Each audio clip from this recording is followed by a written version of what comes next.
بسم الله الرحمن الرحیم. ګوره محترمو کله چې ماشوم موږ په دې باندې پوه کړو که نه چې دا حروف مشبع بالفعل ترکیب به موږ دې طریقې سره وکړو چې ان المشبع بالفعل لفظ جلاله والاسم مقدرون خبر ان سره خپل اسم او خبر جمله اسمیه خبریه. نو د دې نه پس تاسو چې کوم دی مرفوع منصوب مجرور ته راولئ ورته وایي چې بچي دلته کې دا لفظ جلاله وایي مرفوع منصوب مجرور کې نو دا سړي نو دې وایي چې دا منصوب دی د څه د وجې نه د ان د اسم د وجې نه او دلته قادرون مرفوع منصوب مجرور کې څه دی دې وایي چې دا مرفوع دی د څه د وجې نه د ان د خبر د وجې نه. دا شان دی د الجار صالحون بچي الجار مرفوع منصوب مجرور کې دا څه وایي منصوب موي د څه د وجې نه د لیدا د اسم د وجې نه او صالحون مرفوع منصوب مجرور کې څه دی مرفوع دی د څه د وجې نه د لیدا د خبر د وجې نه. لعل الكتابه رخيصون نو به ساده ترکیب لعل هر مشبع بالفعل الكتاب اسم رخيصون خبر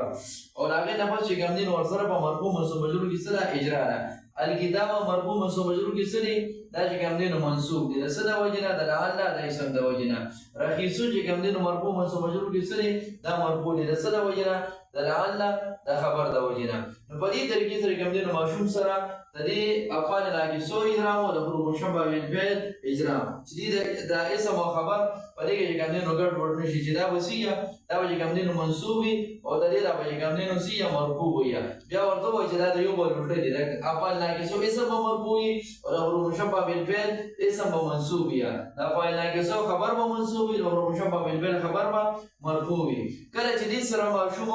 ماشوم زر تاسو د افعال ناقصو د حروف مشبع بالفعل د اجرا وکړه او دې په دې مرفوع منصوب مجرور باندې پوه شئ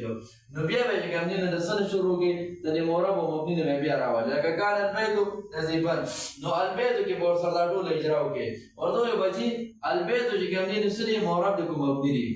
نو دې وایي چې معرب دی. بیا معرفه له کومه کړه د معرفه کې کوم قسم دی معرب باللام دی یعنی لام پر راغلی مذکر د مؤنث دی نو دا مذکر دی ولې علامه د مؤنث پکې نشته نه به کوم د تانیث راغلی دی نه به غریب مکسوره نه به ممدوده چې کوم نه راغلی دی په دې طریقې سره وسه کې پوهه ويږي. دا شان البيت چې کوم نه به واحد تسنیه جمع کې کوم نه دا ورته وجه بچي سری واحد دی تسنیه دی جمع دا واحد دی ا تسنیه دی جوړه کا بیتانی او دا شان جمع دی جوړه کا بيوتون او نو دې طریقې سره ورسره اجرا کوي چې دا دې سکی دا وبېږي بیا ورته چې مرفوع منصوب مجرور کې سره مرفوع د سره وجنه دا کانه د اسم دا وجه دا سره دا مرفوع دي. دا شان په دې ټولو کې البردو کې دا شان کارسن کې چې موږ ورسره اجرا کوي چې کارسن مورد کو مبني نه معرفه له کو نه کېږي مذکر د کو مؤنث دی واحد تسنیه جمع کې سره نو بیا ورته وایي بچي واحد نه تسنیه کارسان جمع ته جوړه کا کارسونه جمع مذکر سالم ته جوړه کا کارساتون نو دغه شان کوم دین د خادمون تم جوړه کا چې څه دی جوړه کا واحد دی تسنیه خادمانه جمع ته جوړه کا خادمون جمع مذکر سالم ته جوړه کا خادماتون او دا مرده ویل شي چې دینه کوم دین او جمع مکسر کوم راځي نو خدام هغه کوم دین سره راځي جمع مکسر راځي نو دا اړ یو ټکی نه کوشش کوي چې ماشوم باندې په تسنیه جمع مذکر سالم او جمع مؤنث سالم دا چې بدار یو ټکی نه جوړږي او اسانه ورته جمع مکسر به کوم جوړېدل شي ناغه به جوړاوي چې جمع مکسر هم د ذهن درازي چې دی په دې باندې پوه شي چې او د یو ټکی نه یعنی د واحد نه کوم دین جمع مکسر راتلی شي او جمع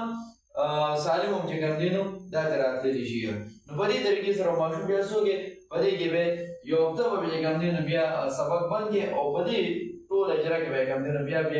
هغه چلوي چې دا ماشوم هم مضبوط هغه یاد شي.